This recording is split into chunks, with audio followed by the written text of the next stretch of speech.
Hey, what's going on, everybody? I have an exciting video for you. Well, not quite exciting, but I think it's pretty important.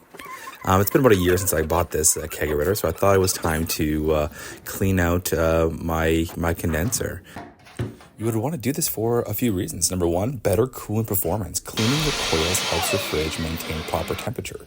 It reduces the risk of breakdowns. Overheating due to dust, as you can see in this video, the buildup from the dust can lead to failures. And last but not least, longer appliance life.